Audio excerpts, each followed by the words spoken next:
Natitiyak kong sa atin mapupunta ang Pampanga-Baguio City Road Construction Project. 20 milyones. Ang kikitain natin dyan, Padre. Maliit yun, Padre. 150 million ang proyektong ito. Kailangan mapasa atin ng 30 milyones. Maraming pipicture. At bibigyan natin. Para maging bulag. At piping-tikom ang mga bibig.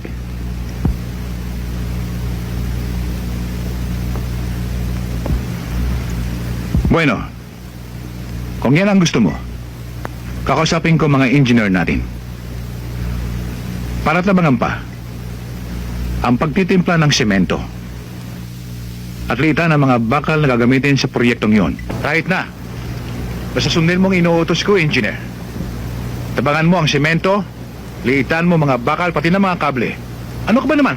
Diyan rin kami kita ng malaki, okay? Padre, tumawag si Dr. Ignacio ng Department of Health. Magbibiding sila sa isang ospital. 300 million pesos ang halaga. Ba, Padre, kung gano'n ipadadala ko na lahat ng mga papeles natin para makasali tayo sa bidding. Habang tayong dalawa naman ay nakikipaglaro sa ating mga panyerong malalaking tiyan at mga ibang politikong timawa sa lagay. Kung sila ang mga linta at buhaya sa gobyerno, tayo naman ang mga lawin. Nasisila sa kanila.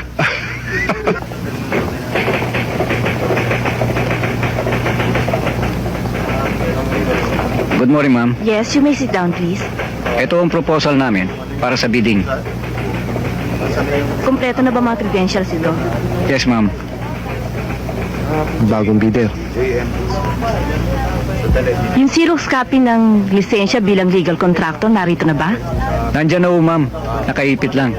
Kailan ho ba ang proposed target ng operation, ma'am?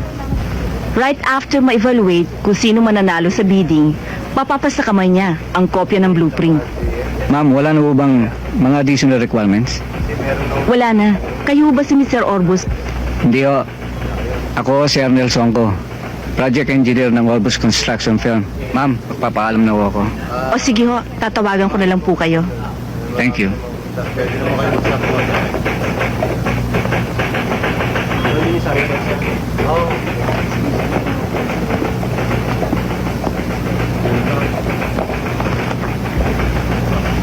Ma'am, anong construction firm yun?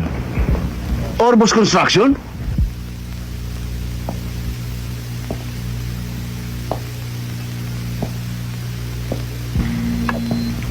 Padre, kilala ko si Orbos. May prinsipyo at